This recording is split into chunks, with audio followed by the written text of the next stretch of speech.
Greta Molthaus, 19 de junio de 1948. Notas sobre el recuerdo de sí y el reconocimiento de sí. Enseñanza-trabajo. Es necesario comprender que no nos recordamos a nosotros mismos. Tan solo por medio de una sincera observación de sí, realizada durante un tiempo, reconocemos que no nos recordamos a nosotros mismos. Este es el momento en que se es capaz de recordarse a sí mismo.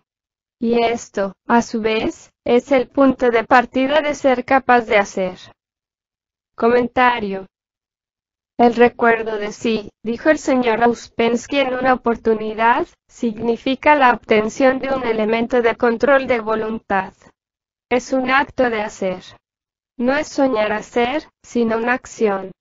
Al principio absorbe fuerza, porque es usar algo a lo cual no estamos acostumbrados. Pero más tarde nos otorga fuerza. Agregó. El recuerdo de sí es acción, porque no es solo percepción de sí, sino la capacidad de hacer lo que se quiere hacer, primero en pequeña escala, como, por ejemplo, controlarse en un arrebato de mal carácter o comportarse diferentemente en alguna ocasión en que mecánicamente se hubiese uno comportado como siempre suele hacerlo.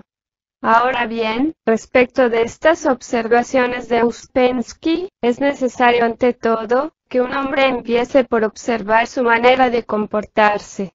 Si no tiene idea alguna acerca de su comportamiento, si no puede verse en absoluto pero estar completamente identificado consigo mismo, en verdad, todo trabajo sobre sí es inútil. No tiene idea alguna de qué trata el trabajo a que debe aplicarlo, a saber, a sí mismo. Recuerden, los amortiguadores, las actitudes e imágenes de nosotros mismos, etc., nos protegen rigurosamente contra los ataques de los otros. Revelarle al otro sus faltas no lleva a lado alguno, excepto a malos sentimientos o la violencia. No podemos cambiarnos los unos a los otros, aunque podemos dejar lugar a los otros para que cambien. Pero este trabajo le ordena que usted mismo deba observarse a sí mismo a la luz de lo que enseña de modo que le sea posible cambiar. Esto es, se inicia dentro de uno, como un espía, dentro de nuestras bien protegidas fortificaciones. Sí, el yo observante es un espía. Por lo tanto, todo depende de la sinceridad que se tiene para consigo mismo. Si se niega a reconocer en sí mismo lo que observa, caerá en una maraña interior negativa y carente de vida. Si por otra parte lo reconoce en su fuero interno, aun cuando sea incapaz de cambiar cosa alguna, verá que poco a poco es ayudado, no de la manera que esperaba, sino porque lo reconoce. Así, mucho es lo que depende de esta sinceridad interior, que es el reconocimiento de sí. Es lo opuesto de la autojustificación. Abre las cosas. La autojustificación las cierra.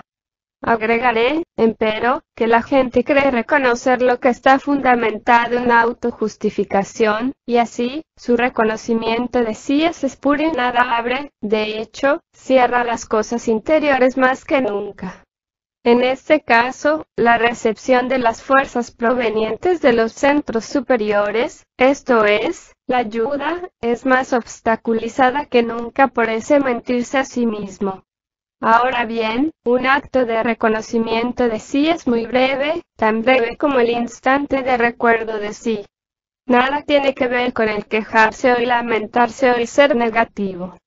Es simplemente una súbita introspección, una entrega momentánea a la intratable voluntad de sí, un librarse de la falsa personalidad, y así, la breve acción de esa voluntad, que no es la voluntad de sí, sino que proviene del yo real, porque el yo real no tiene amor de sí, y de este modo, tampoco voluntad de sí, sino voluntad real. Resulta que las cosas empiezan a cambiar, para volver a disponerse en un orden correcto en uno mismo, porque esto es lo que los centros superiores tratan de hacer en todo momento. Como es sabido, en nosotros casi todo está incorrectamente conectado e intentamos llevar una vida con una maquinaria que no solo está atascada por la suciedad y la herrumbre, tal como las actitudes fijas, sino conectada de una manera para la que no fue concebida. Ahora bien, al encarar un estudio incesante del significado del recuerdo de sí, permítanme recordarles que una de las primeras cosas que hemos dicho, se refiere a que no nos recordamos a nosotros mismos y que, al contrario, nos identificamos continuamente con todo cuanto sucede dentro y fuera. Esta comprensión debe producirse muy gradualmente. Fingir que se comprende, es pero inútil. De esta comprensión gradual, llegamos a percibir que somos mecánicos, que sentimos, pensamos y actuamos mecánicamente. También imaginamos que podemos modificar nuestra conducta, pero nos damos cuenta que esto es imposible. Ahora bien, la comprensión de la propia mecanicidad es llamada una forma de recuerdo de sí. Una nueva comprensión significa una nueva conciencia. Esta nueva conciencia nos muestra que lo que antes imaginábamos era conciencia y conducta consciente, no es conciencia, sino mecanicidad.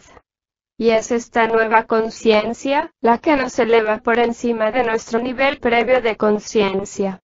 Pertenece al tercer estado de conciencia, a saber, el estado de recuerdo de sí que todos debemos buscar en el trabajo.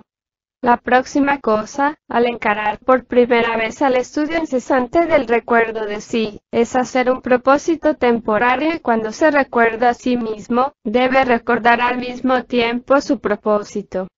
Esto se relaciona con lo que se dijo antes en lo tocante a que el recuerdo de sí es más importante que la percepción de sí porque contiene un elemento de control de voluntad, tal como el de controlarse en un arrebato de mal carácter.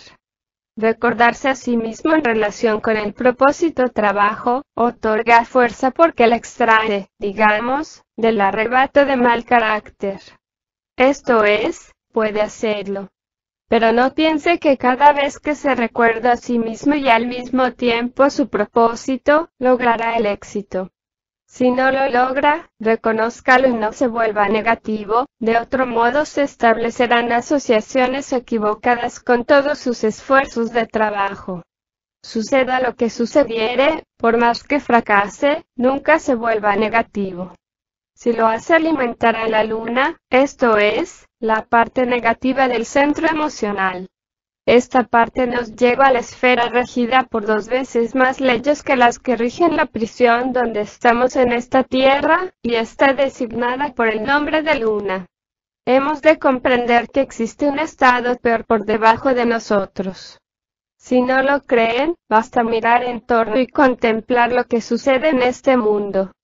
Ahora bien, todos los estados negativos, ya sean religiosos o de otra naturaleza, nunca nos llevarán a parte alguna, y merece ser tenido en cuenta, porque oculta una trampa.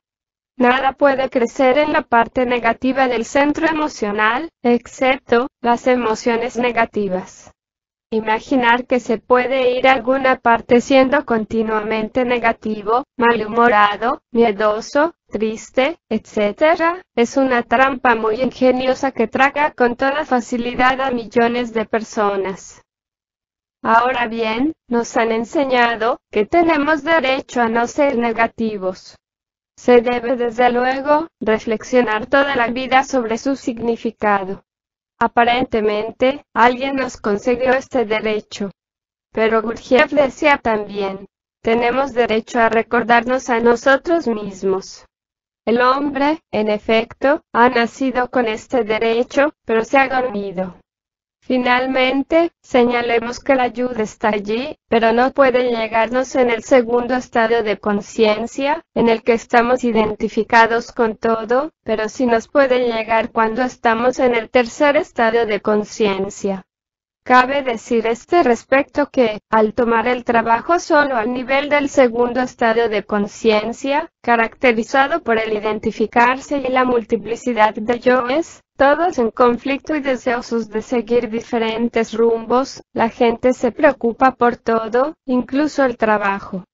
y en lugar de relajarse y practicar el trabajo, se preocupan con todo cuanto se relaciona con él, no viendo que esos preocupados yo son justamente las cosas con las cuales no deben identificarse.